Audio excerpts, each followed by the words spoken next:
Hello, and welcome to our Oregon Caves National Monument build. Today we're going to be building the Oregon Caves Chateau, which is located in the Oregon Caves National Monument. It was built in 1934, and it was actually not part of the CCC project, though, which is the Civilian Conservation Corps, which is part of Roosevelt's New Deal. But there was a lot of CCC work done around the National Monument, and so you see a lot of the same kind of similar architectural styles, even though it wasn't actually built by the CCC. I've got a few photos down here in the corner. Here's like the entrance of the actual Oregon Caves. It's this really beautiful place. I would really encourage you to go visit it if you've ever get a chance to go to Southern Oregon. It was a really popular tourist destination, even in the early 1900s. You can see here. I think this photo was taken about 1920. And this is a stereograph photo. This one is actually taken in the late 1800s. I believe that says 1899 there on the corner. It's one of these like photos that you put in like a little contraption and you see like a 3D picture when you look through it. This little picture is some folks who've signed the actual cave monuments, which is funny because, you really shouldn't do that because it ruins the formations, of which you can see some of those photos in the corner here. But the stalactite material, which I don't know what it's called, but whatever it's called, has kind of gone over the signatures. So over time, those signatures are going to disappear. And then these are just some of the cool photos of the cave. This one right here is the cave under blacklight. There's a lot of phosphorescent pieces of cave material in there, so that's what you're seeing there. And of course, here's the chateau. This is what we're actually building. It's really beautiful. You can see it's really got this national park style. Got a lot of cedar siding. It's really kind of made to fit into the landscape. It's really quite big. It's about 8 floors, I think, in total, 7 or 8 floors. And I couldn't get, obviously, quite that much in The Sims 4, so I kind of tried to get as close as I could. And some of the angles were a little bit hard to replicate as well, just because The Sims isn't like designed to do weird angles in buildings. So this is certainly inspired by the Oregon Caves, but it's not exactly like the Oregon Caves by any means. But I decided that's fine. I had a really fun time building this. I visited the Oregon Caves a couple of times personally, and so it was really fun to sort of try to recreate this in The Sims, and it was a pretty challenging build. I think one of the most difficult parts was the fact that in real life, the chateau is built sort of into this incline. So when you're driving up to the chateau, you see the back of it actually. And then you can see that it's like you could just see kind of part of the back of it, and then you sort of drive around, and then there's this like sort of deep pocket where the little pool is in the front. We saw like a quick photo of that pool up in the beginning of this video. And so I think that was really the hardest thing to capture. I originally started by putting the building right on the like ground level of the build and then sort of building a bunch of rocks up around it. But it looked super weird because the land right around this is very flat. This is built for the really large lot in the vacation world, the forest vacation world. And so I ended up changing that, and I went ahead and did something different, which was just sort of actually building into the lot, so it kind of looks a little bit more natural from this perspective of the house here. I ended up cutting out a lot of this video because there is probably like 3 hours of me messing around with the roof to try to make it look right. And that's like a lot of probably what you're gonna see anyway. Like I cut out that much, but then also this is still what's left. It's because the roof was really complicated. It was really hard to make. So I tried really hard to get all the different pieces of the chateau. I'd encourage you to look at some pictures, just maybe Google it or something, and see how you think I did, because the roof was so hard. I had a really difficult time doing it, but I think it turned out pretty well. I'm pretty happy with how it turned out. One kind of funny thing about this whole build is that I got to about this point here, and my husband came in and was like, "Oh, nice! This is so cute. Is it backwards?" And I was like, "Oh no, it is backwards." So in a little bit here will see that I actually turned the whole thing around and put it the right way so the front is actually facing towards the little pool and it's not the back. So that was a pretty silly mistake that I made. So ha ha ha. It's because a lot of the like pretty photos of the chateau are actually of the back because it's the way that you like it's like the part that you see when you're driving up to it. So that was kind of what I was using for my inspiration. So I thought that was kind of funny. I've got my little sim here so I can test whether this pathway works, which honestly took me a long time to try to figure out, but it does work. I did test it. This is my faithful little tester sim. He got so hungry by the end of my build, I had to like let him eat some food in the kitchen. So it was kind of funny um, when I was building. So I'm very happy for his help. But uh, yeah, you can see here I'm just kind of taking some time to get that all evened out. I put a fence in and then I think I end up erasing this fence and then I do a new fence later. So that was kind of a complicated part, but you can walk down here. I did test that and it should work just fine. So that is one nice thing. Oh, I've skipped a bit here. So I skipped out just a little bit in the middle. So you can kind of see that I've got the siding on. That's pretty much the only thing that has changed here is that the siding's been added on. So I added some colors here, and I think the color turned out pretty good. This is actually like the spooky wall from the spooky pack, and it's supposed to look a little bit dirty and kind of scary, I guess, but I think it actually looks a lot like the cedar siding that you see on the real house. So that was actually pretty nice. And here I am building like a little stairway. I think this is right before my husband comes in and tells me that the whole building is situated the wrong way. So we'll see that change here in just a minute. And I did keep this little stairway actually. And the stairway is there in real life. There's like a drive-up access to the like the 6th or 7th floor. So you can access the hotel area like from your car so you don't have to walk up a bunch of stairs with your luggage. So that's actually pretty nice. So I did turn it around, but I did keep that stairs. I feel like I also spent a lot of time with the windows and then I end up like erasing all of the windows. So I think next time I do a really complicated build like this, I would like to sort of try to get like maybe my interior walls figured out and then I'll put the windows in because I think it just kind of ended up being kind of funky and then a lot of things weren't doing quite what I wanted, like that window wasn't quite working and so I just kind of messed around with it for a long time. I think one of the coolest things about the Oregon Caves Chateau is that the caves themselves are very cool, but this architecture is also pretty fascinating. This national park style has a lot of sort of natural materials and sort of a cabiny feel that I think is pretty clear. And I think it's pretty interesting that this wasn't even actually built by the CCC. It was just sort of a nearby guy who wanted to capitalize on the fact that the Oregon Caves were a really cool thing that people wanted to come visit. So I think it's sort of a testament to how well this style fits into the natural environment. And I also think it's a testament to just kind of how popular this kind of traveling was in the 1920s. Um, it's sort of like the 1920s and 1930s are sort of some of the first time that people have cars to actually travel with. So they end up going a lot farther and car travel becomes a lot more popular. And so you get a lot of these sort of like roadside destination style tourist areas where people are like, oh, great, we can stop and see this really cool thing. Since we're driving, we don't have to, worry about refueling the horses or something like that. So you get a lot of, it really changes American tourism, I think, in the 1920s and 30s when you get the introduction of the car. So here we are kind of adding some of these detailings in. This was another instance where I commented this a little bit on my last video about the Victorian house, but there's like some roof detailing that I think would be really cool to try to replicate, but it's just sort of impossible to replicate with the way that the roofing system works in this game.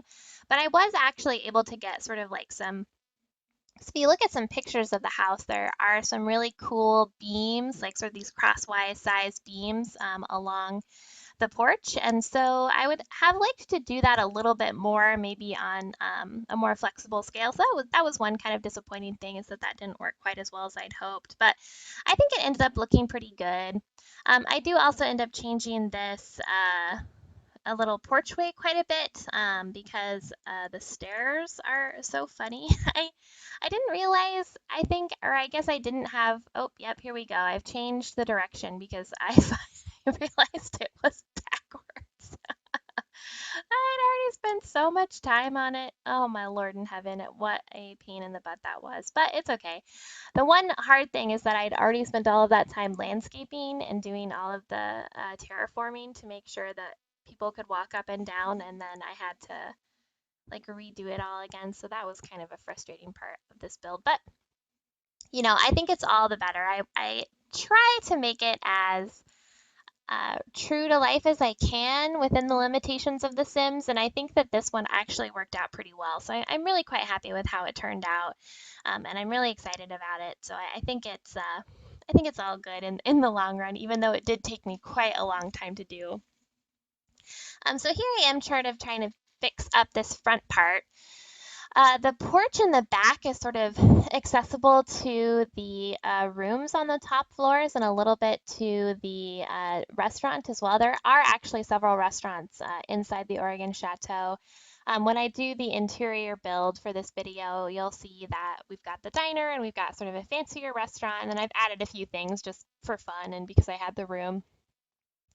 And because I didn't want to make it all hotel, because there's not really a good hotel function in The Sims, which is kind of funny. I feel like there should be a better hotel function. Like that seems like a kind of normal thing to do. But here I am sort of just trying to fix the stairway. I end up actually just erasing the stairway on the left because sort of just like a main entrance right up into the side on the left-hand side. So that's sort of what we decide on in the end. And you can see I've like changed up all of the windows already, but it's good. It's a process. I really like sort of the process of figuring through these different builds and seeing what's going to look the best and what's going to work if you have something interesting that you want to achieve. And I think that sort of doing that with the doors and the awnings and the different styles of wood and siding is really something that shines here as well. I love these really big windows. I have noticed that I always tend to put really big windows in my builds because I love all the sunlight and I just love having lots of window space when I'm doing any of these Sims builds. So even if it's not quite true to life, that I like to add a lot of big windows. I do spend a lot of time with sort of the brackets on this, and I think one of the hardest things about this particular build was this roof on the top is a very complicated roof, and so I ended up having an extra story in the build that you can't actually, well, actually you can access. I take that back. You can access the extra story in the real build, but you can only access a tiny room, and the walls in that upper floor are mostly so that the roof does what it's supposed to do, which I think it ended up working out pretty well.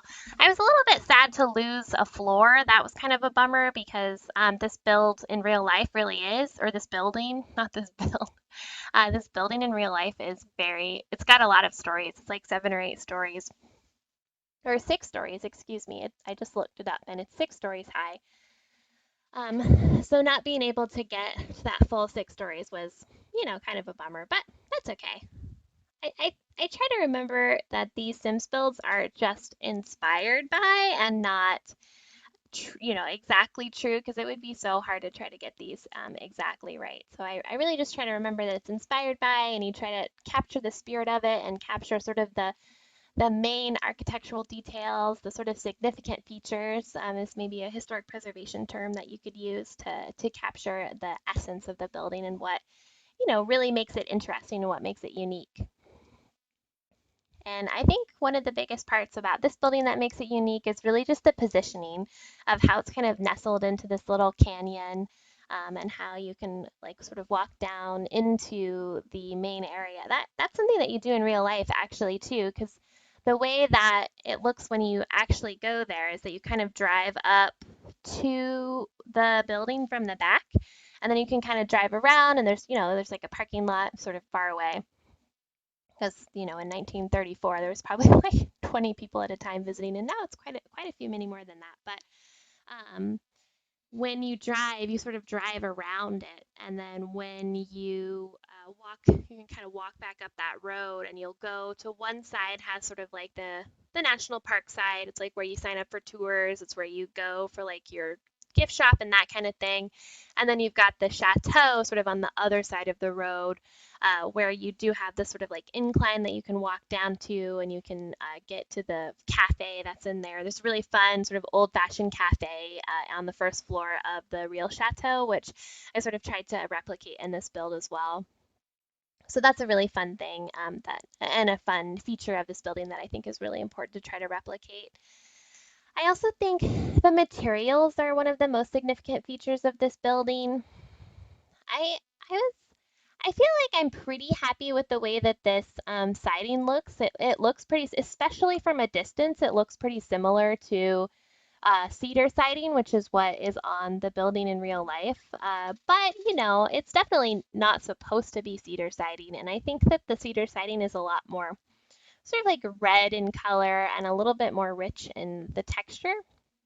Because this is obviously just sort of like miscolored wood, I guess. But I think that in if we were actually doing some cedar, then it would look a lot prettier and a lot richer in texture and color. But, it's fine. You gotta make do with what you have in The Sims, and I think sometimes the textures and the detailing is where you run into some issues. But I mean, this is like a very weird and complicated build, so I feel pretty happy with how it turned out in the long run, even though it's like kind of funky. I had to like do a bunch of weird things to it to make it work. This is that little secret room that, well, maybe I shouldn't tell you because it's a secret, but there's a little secret room up at the top. I kind of imagined it as like maybe a staff hangout or like an old storage room. So there's like some books, and I ended up putting like a couch and like a wine bottle on the table. So I figured that maybe like the staff would go and hang out in there when they needed a break, or kind of just like a little secret area that only a few people could access. So we'll see that a little bit more in the interior video. Here we are going to start getting into a little bit more of the finishing details, because I think we're pretty close on getting a lot of the sort of brackets and the windows and the coloring down, and the roof. Man, I feel like the roof was definitely the most difficult part of this build. Well, ooh, I don't know about that, because the terraforming was also pretty difficult and it took me a long time.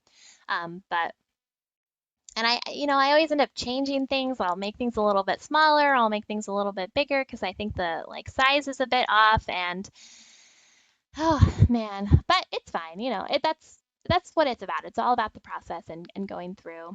I think too that one of the things about this build that made the most impact was really the landscaping, because it is nestled in this forest. It is very lush and dense with materials even in real life. And so I think that's really one of the most important parts of this build, and it really made a big difference when it came to the finished product about how it looked. So I added a lot of trees. There's a ton of trees, there's a ton of rocks, there's a lot of vegetation, there's a little pool down at the front that you can see. So there's just a lot of sort of, oh, there's a big rock. I think the rocks are really fun to make things with. And I like to make some of these grasses really big, especially when you're doing a forest. I feel like the most important thing if you're trying to make something look foresty is just a lot of texture, a lot of different plants, kind of a lot of layering. So I think it looks really pretty in the end. And I love all these different trees. The camping pack came with a lot of really good trees, which I suppose makes sense because, it takes place in this forest. There's got to be some good forest trees. But I really do like a lot of the trees in that pack. I think they look really nice. They remind me of Oregon, so they also fit in well here. And so just lots and lots of plants and ferns. When you do actually go hiking here, there's a lot of ferns, there's a lot of rhododendrons, there's a lot of like fir and pine trees. So you'll see a lot of different variety when you're there as well. So I tried to really kind of replicate some of those trees that I see actually around the area and when I visited it. But I think sort of just like amount is one of the most important things when you're doing a build like this. It's just sort of like making it feel natural and making it feel like there's actually trees growing on this weird little nestled mountain that now that there's a chateau in the middle of. It's very fancy. And here's our fabulous tester doing his job quite well. He is probably getting very hungry by this point, so that's why he looks so sad. Oh man, poor little guy. Well, he's been rewarded with a very fun vacation, so that's pretty exciting.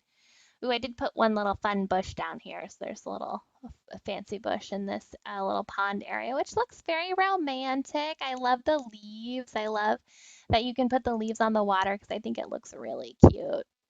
Oh, and one thing, I don't know if you knew this, but this is something that I learned from this build is that wherever you can put the actual paths is a place that the Sims can walk. So it's an easier way to see how your terraforming is going because if you like do an area and then you spray paint it with one of the paths, anywhere that is actually spray like it looks like it was spray painted well is a place that they can walk. So that does help quite a bit. And I didn't know that before I started doing this build actually. So that was a very helpful thing to learn, like, oh my gosh, several hours into this build.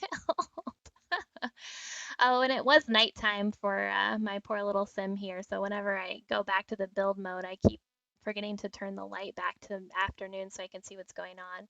You can see the trees wiggling. They look a little bit creepy. Ooh. But just adding lots more trees and lots more vegetation here. I think that one of the most fun things about The Sims, honestly, is doing all of this vegetation build. But you can see here's a couple of final photos of the Oregon Caves Chateau, at least the exterior.